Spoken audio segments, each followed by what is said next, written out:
When was the last time you heard that Trump arrested and charged 6 journalists with felony rioting? Who talked about that? Did CNN talk about that? Did MSNBC talk about that? Did you talk about that? Nobody talks about it. And the fact of the matter is Trump attacks Democrats 4 times as hard as they attack him. Yeah. So if anything, the lesson to take away is the opposite. Democrats should get more arrogant, they should get more aggressive, and they should tell the truth more. Exactly. Hey guys, welcome back to Critical African Thinkers. As you know, this is a place where we examine everything under the microscope of logic to ascertain what is most factual and logically consistent. So tonight I'm going to review a debate between Piers Morgan and Kyle Kulinski of the Kyle Kulinski Show or Secular Talk, where they talk about the 2024 elections. And it was brutal, and Kyle Kulinski just made Piers Morgan eat his own words. So I'm going to share my screen now and we're going to react to this conversation. So let's get into it. Professor Lippman, we're going to say goodbye to you. Thank you very much for joining us. I appreciate it. In a moment, though, we're now going to be joined by, to add to our panel, the Ohio State Senator Nina Turner, and first making his uncensored debut, the host of the Kyle Kulinski Show, Kyle Kulinski. Well, Kyle, welcome to Uncensored. We're trying to get you for a long time. Let's have a little chat with you before we get reaction from the panel. But why did the Democrats blow it so badly, and what do they do to avoid this happening again in 4 years? Well, before he answers that, I think I can just give my thoughts on this. I think there was really literally nothing that the Democrats could have done at this point in time, especially when they fielded a woman. There was not, Trump was never going to lose against a woman. I mean, Trump is not a very strong candidate, but against any woman, he's solid. Look at what happened with Hillary Clinton. Hillary was, by every metric, much more qualified than Trump, but she lost to him. And then Joe Biden, who was a quarter to the grave, like Sleepy Joe, like Joe Biden had such a low energy, but somehow was able to defeat Trump. He was somehow able to defeat Trump. And then you bring in Kamala Harris, a woman who is just as much more qualified than Trump himself, and she loses. So if the Democrats had any chance of winning this election at all, they shouldn't have fielded a woman. I think that's the only thing. That's the only thing that I can take away from the election as it's concluded. I don't think that the Democrats did anything wrong aside that fact. As bad as Joe Biden was, if he had stayed on the race, it probably have had a better chance at re-election than Kamala Harris. She ran a very disciplined campaign. She ran a good campaign for the few months that she had to, but somehow she still lost. And you can even see the way black men reacted to Kamala Harris. Like, there was this attack. There were so many attacks on her. Like, I didn't really understand where all those things were coming from, but it is what it is. I mean, the simple answer is that Kamala Harris kind of codes as a technocratic status quo manager, and Trump codes as a change agent. And so, I mean, to sum it up as simply as possible, voters just thought he's going to deliver more change, she's more of the same, and they broke for him. So essentially, voters just voted based on their feelings, not on something substantive, not on policy, not on looking at the platform, not on looking at what these both of them were proposing. They just voted, we feel Trump is going to be this, we feel Harris is going to be this, and that was it. Who would you like to see run the party now? I mean, what's the future of the Democrats looking like to you? Jon Stewart. I've been pushing that since the day Trump won this time around, because what we need is, honestly, a controversial, charismatic celebrity might make all of the difference, but it's that mixed with Bernie Sanders' policies of actually delivering social democracy for people, raising their pay, getting them health care. I think that's the magic stew. And honestly, I think it's a shame that more people aren't talking about the controversial, charismatic celebrity portion of Trump being so successful, is that you can't keep the cameras off him. He's entertaining. Love him or hate him, you can't stop watching him. And so we need to sort of mirror that on the left. And I think the way of doing that is Jon Stewart.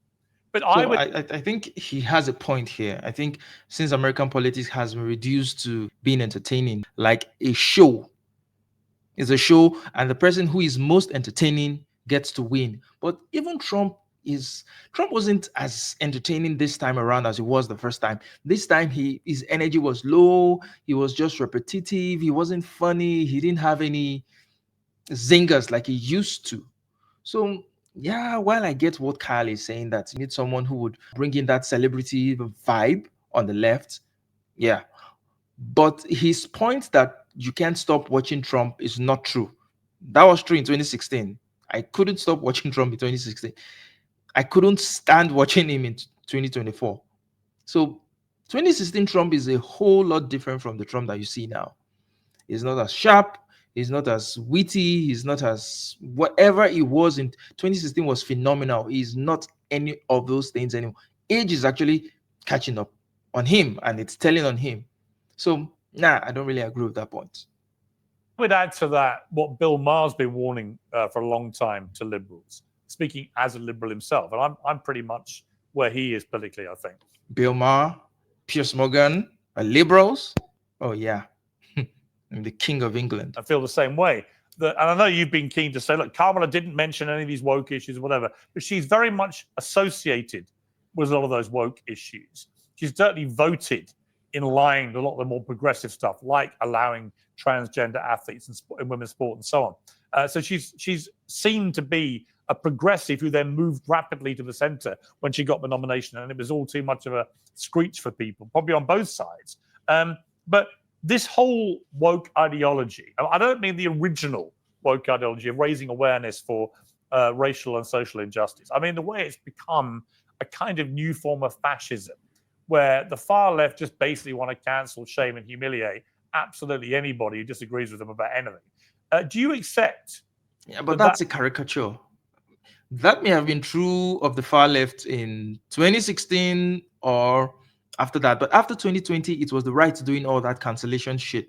It was the right that were acting like snowflakes. They were the ones who were complaining and bitching, especially on X, when their man got X. They were the ones doing all those things. So I don't see that as a factor. I don't see that Kamala's progressive, woke, whatever, was part of the reason why she lost.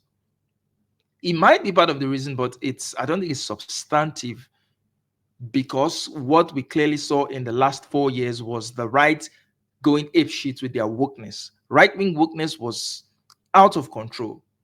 They were snowflakes, they were complaining, they were bitching, they were canceling people. Joe Rogan, they almost canceled Joe Rogan when he said something positive about RFK Jr. and not Trump. Kyle Rittenhouse was canceled by them when he said he wasn't going to vote Trump.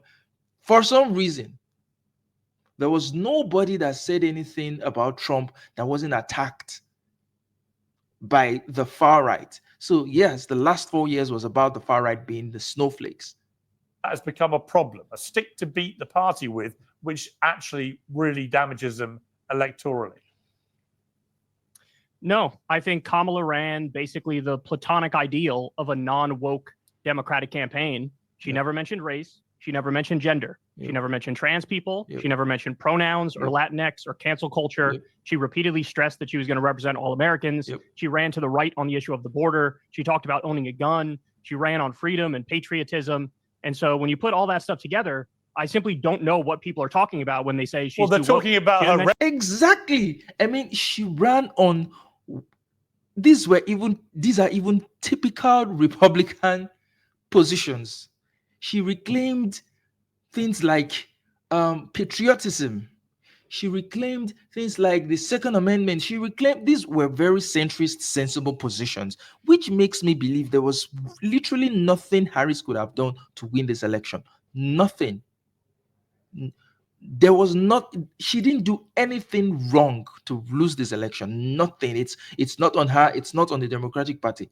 Not at all.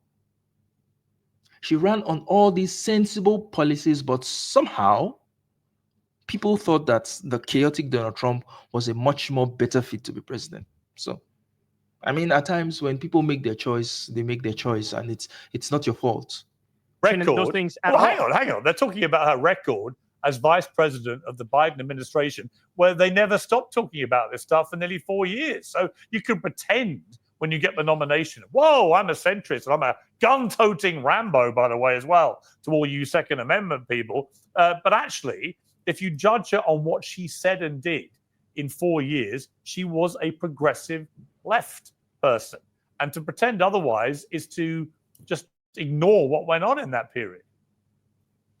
What I'm much more concerned about is not Democrats being woke or Democrats censoring speech. I'm much more concerned about Trump's record on those things. So, for example, Trump said he wants to punish flag burning with a year in jail. That's against the First Amendment. He sued CNN for $475 million for calling election denialism the big lie. Before he was president, he sued Bill Maher for $5 million over a joke. He said he wants to open up the libel laws. He called for jailing journalists who report on the Supreme Court abortion ruling early before the decision. How many of those things did he do in his first term? Pro-Palestine protesters. How many of those things did he actually do in his first term? Because it seems to me another problem, and he does this brilliantly, by the way, with the left. He sucks you in because he just shoots from the hip and he says stuff that crosses his mind or whatever.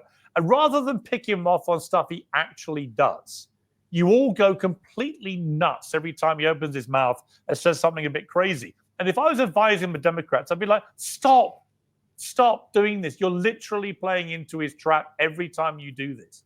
Just pick him off. If you want, pick him off on the. It just seems like the metric that you are using to judge Democrats, the metric that you use to judge Kamala Harris, should not be applied to Trump. Somehow Trump gets a special status where you ignore what he says.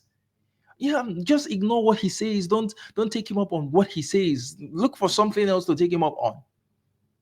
Oh, he's just baiting you. He's rage baiting you. But he's saying crazy shit. And people are supposed to just ignore the crazy things that he's saying. Because there is this weirdly another set of standard that applies to Trump, that his words were supposed to take him seriously and at the same time not take him seriously at his words. For someone who's running for president, it's crazy. The stuff he actually does. Then you got a better chance. All right, I'll do that. Here, ready? He gag ordered the EPA. But Piers is asking for stuff that actually. Kyle just laid out some things that he actually did. And you are asking, these were not rhetoric from Trump. Suing someone is not a rhetoric. He actually did these things. And you're asking, oh, what are those things that he actually did, not just what he said? Which means that this guy is not even listening. He has his preconceived notions about how these conversations are going to go. And he's just parroting them. He's just regurgitating those things that he said over and over and over and over again. From telling the truth on climate change. That's deeply anti-free speech. He arrested and charged 6 journalists with felony rioting. He did not pardon Assange. He did not pardon Snowden. He did not pardon Daniel Hale.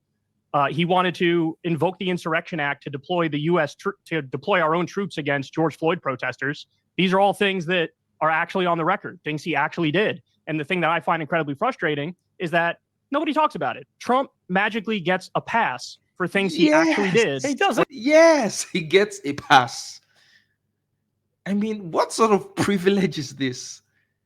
What sort of is this male white billionaire privilege?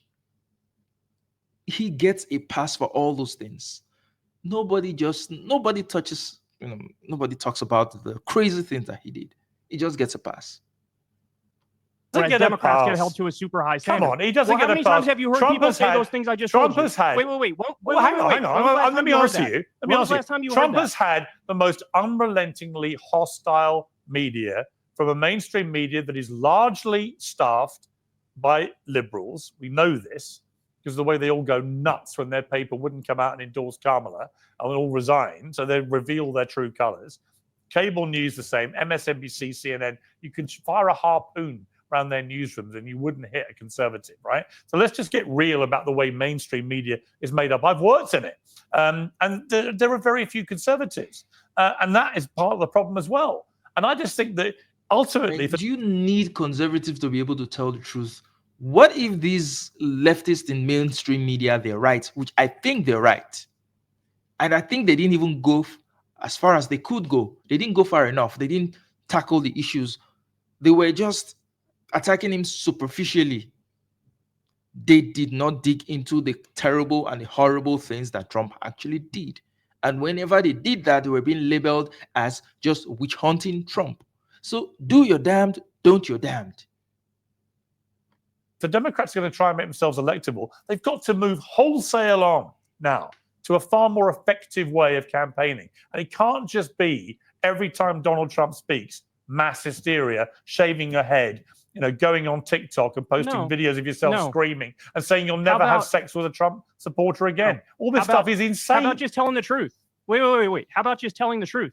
That's a radical idea, right? When was the last time you heard that Trump arrested and charged 6 journalists with felony rioting? Who talked about that? Did CNN talk about that? Did MSNBC talk about that? Did you talk about that?